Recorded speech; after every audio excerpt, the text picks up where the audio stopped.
जो मिल सके आसानी से उसकी ख्वाहिश किसे है, अरे जिद तो उसे पाने की है जो मुकद्दर में लिखा ही नहीं।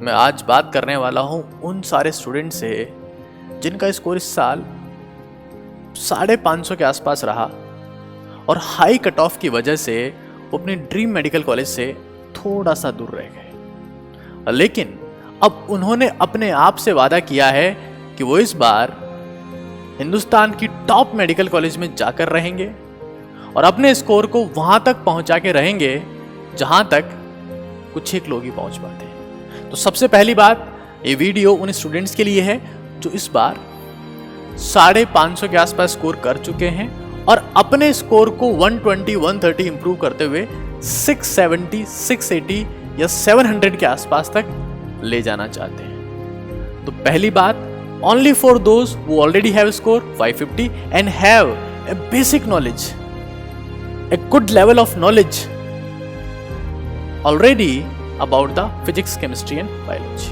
तो इस बात का ध्यान रखिए, it is all about those who want to rocket up, skyrocket their score and give an excellent performance in the NEET 2021. Okay, तो स्टार्ट करते हैं। Some basic idea about how to score 680 plus। तो सबसे पहले मैं बात करने वाला हूं कि उन स्टूडेंट्स को एक चीज जो सबसे पहले समझने की जरूरत है, that is the difference between knowledge and performance. एक बहुत बेसिक चीज है ये, that knowledge comes with the long term investment but performance comes with the practice, rigorous practice. एक क्रिकेट के मैच में जो एम्पायर खड़ा होता है उसे पता होता है कि कवर ड्राइव कैसे लगता है, उसे पता है कि पुल कैसे लगता है, उसे पता है हुक कैसे लगता है, उसे पता है स्ट्रेट ड्राइव कैसे लगता है, लेकिन वो लगा नहीं पाता because he has knowledge but he doesn't have practice. True. तो एक वो स्टूडेंट जिसका स्कोर 550 के आसपास ऑलरेडी है, वो नॉलेज और प्रैक्टिस में कंफ्यूज होता है। उसको लगता है कि मुझे तो आता है, ये तो मेरा पढ़ा हुआ है, ये तो मैं जानता हूं, तो इस साल में क्या अब तैयारी में क्या नया करूं, मुझे आता है, ये सब पढ़ा हुआ है, सब किताबें मेरे लिए पुरानी है। तो उसे समझना पड़ेगा दैट ही और she has already specific knowledge but even though you are Virat Kohli, to hit a perfect cover drive you must have sincere practice and that is the reason the most of the top performers always ensure practice, rigorous and sincere practice। तो जिनका score 550 से ऊपर है, सबसे पहले उनको समझना पड़ेगा।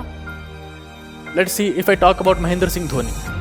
He has a great knowledge that how to hit cover drive, how to play square cut, how to go for the flick.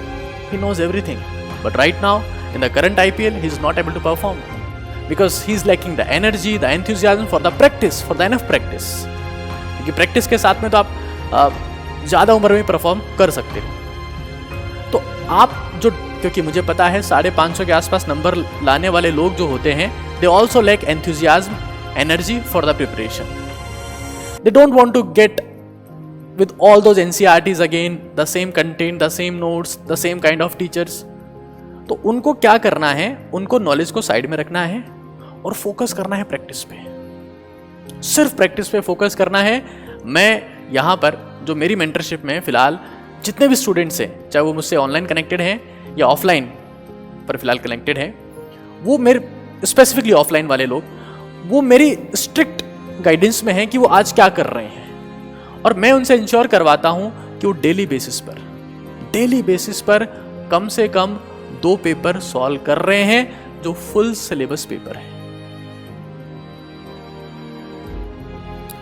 जब आप फुल सिलेबस पेपर करते हैं तो उसके 2 फायदे हैं। एक तो ये कि आपको बार बार पता लगता है कि आप कहां लैग कर रहे हैं, कौन सा चैप्टर आपका वीक है, कहां आप बार बार गलती करते हैं। दूसरा, आपका पूरा सिलेबस रिवाइज होता है, ठीक है। और तीसरा, मतलब 2 से बहुत ज्यादा फायदे ही हैं, मैं तो बहुत कम बोला 2 तो।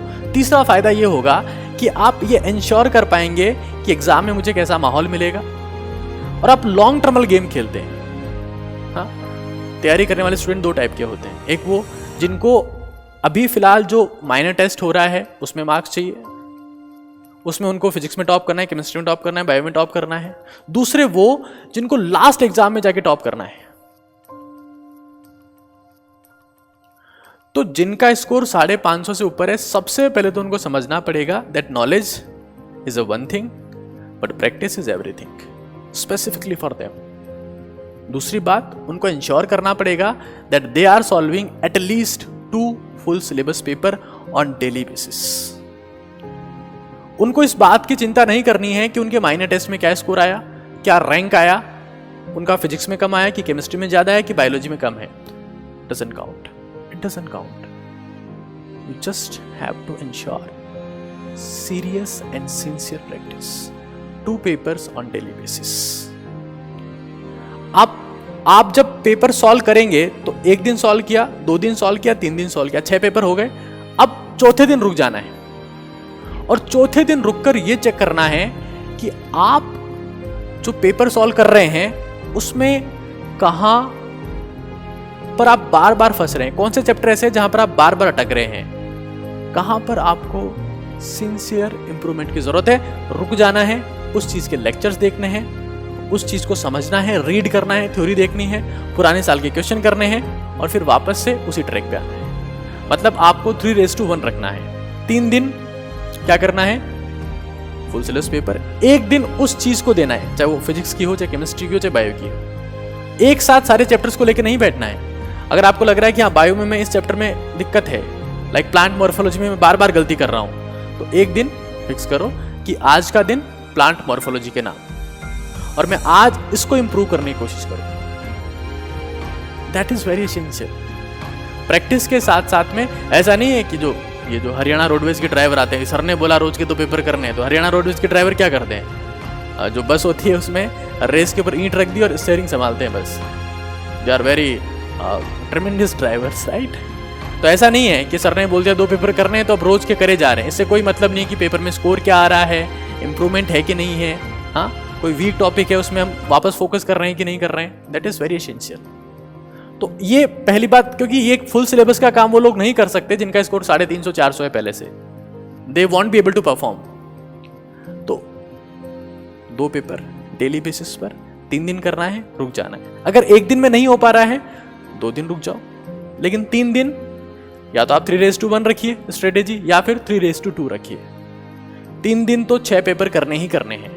फिर 1 दिन इंप्रूवमेंट में लगाना है या 2 दिन इंप्रूवमेंट में लगाने हैं। देखिए, फुल सिलेबस पेपर सॉल्व करने का एक और फायदा क्या होता है कि नॉर्मली जब एक स्टूडेंट तैयारी करता है माइनर टेस्ट के हिसाब से, मान लीजिए आपके माइनर टेस्ट में हर सब्जेक्ट में 2-2 चैप्टर्स आ रहे हैं, तो उसका पूरा फोकस, पूरा कॉन्सेंट्रेशन उस माइनर टेस्ट पे जाता है, उन फिक्स चैप्टर्स पे जाता है। ठीक है, वो पूरे सिलेबस के बारे में चिंता नहीं करता है। तो क्या होता है, टाइम के साथ साथ वो जो पुराना उसका पढ़ा हुआ कंटेंट है वो भूलता जाता है, वो कंटेंट उससे स्किप होता जाता है, और फिर लास्ट में फिर से उसे वही प्रॉब्लम आती है कि मैंने माइनर टेस्ट के हिसाब से मैं चला हूं, अब मुझे कुछ नहीं आता। माइनर टेस्ट 1 में मैंने उसकी तैयारी की थी, माइनर टेस्ट 2 में 2 की तैयारी की थी, फिर 3 में 3 की तैयारी की थी, अब मुझे कुछ नहीं आता। तो मैं चाहता हूं कि 550 प्लस जिनका स्कोर है वो इस ट्रैप में ना फंसे। मैं इंश्योर करता हूं कि जो स्टूडेंट मेरे कांटेक्ट में है वो डेली बेसिस पर कोई गलती तो नहीं कर रहा है। क्या वो कर रहा है जो वास्तव में उस स्टूडेंट को करना चाहिए जिसका स्कोर 680 जाने वाला है। क्योंकि 550 जो नंबर लेके आया है उसमें चीज़ों को पढ़ के वापस से बोर होने के चांसेस भी ज़्यादा हैं। वो पढ़ना ही छोड़ दे कि यार सब पढ़ा हुआ है, बार बार क्यों पढ़ रहा हूँ। तो मुझे इंश्योर करना पड़ता है कि वो सही ट्रैक पे है और वो कर रहा है जो रिक्वायर्ड है उस स्कोर के लिए। तो व्हाट इज रिक्वायरमेंट, 6 पेपर आप करिए, फिर रुक जाइए, एनालिसिस करिए कि आप कहां पर गलती कर रहे हैं। उससे क्या होगा, जो आपकी नॉलेज है, जो भी आपने 1 ड्रॉप में 2 ड्रॉप में गेन किया है, वो यहां से कान से मतलब कुल मिला के भूलेंगे नहीं, बाहर नहीं आएगा। ठीक है, देखिए आपको समझना पड़ेगा कि अगर आपके पास में नॉलेज 650 नंबर की है तो पेपर में भी आपके 650 नंबर ही आएंगे, ऐसा नहीं होता है। ऐसा नहीं होता है, paper is totally different aspect. तो अभी से जब आप पेपर सॉल्व करना चालू करेंगे, अभी आपके पास में 180 डेज के आसपास है, नियरली 180 डेज जब आप इस वीडियो को देख रहे हो। 2 पेपर आप रोज के सॉल्व कर रहे हैं, मान लीजिए आप 140 डेज भी 2 पेपर सॉल्व करने में कामयाब हो पाते हैं, 40 दिन छोड़ देते हैं, 280 पेपर्स आप सॉल्व कर चुके होंगे और 280 multiply by 180 that is too much. 50,000 के आसपास क्वेश्चन आप सॉल्व कर चुके हैं, तो that will ensure your maximum performance. क्योंकि आपकी परफॉर्मेंस कहाँ गई थी? पेपर में। आएगी कैसे? पेपर करने से। किसी बैट्समैन की, किसी क्रिकेटर की फॉर्म कहाँ जाती है? मैच में। आती कैसे? मैच खेलने से। मैं क्रिकेट का एग्जाम्पल इसलिए ले रहा हूं because it is the common religion of every Indian, right? तो उससे आप अच्छे से कनेक्ट कर पाते हैं चीजों को। तो it's very very important that we understand कि हमें करना क्या है।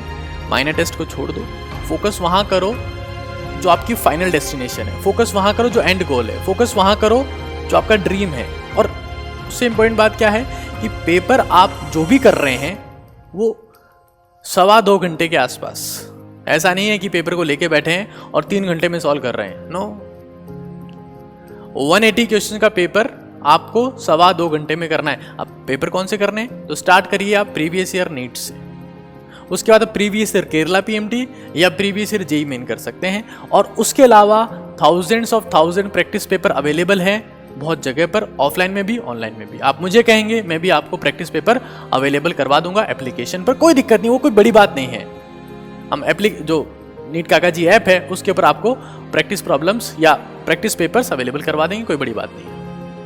बट समझना यह है दैट आपकी फॉर्म गई थी कहां पर? पेपर में। आएगी कैसे? प्रैक्टिस करने से। कम टाइम देते हुए अपने आप को चीजें प्रोसीड करनी है, चीजों को सॉल्व करना है, राइट? एक और सबसे बड़ी प्रॉब्लम जो स्टूडेंट के साथ में होती है, जिसका स्कोर 550 है, बोरियत।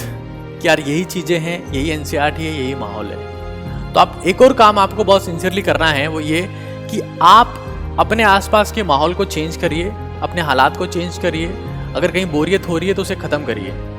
आप अपनी बुक्स नहीं ला सकते हैं, प्रैक्टिस की बुक्स नहीं ला सकते हैं, प्रैक्टिस प्रॉब्लम्स के लिए जो पेपर्स है वो नहीं ला सकते हैं।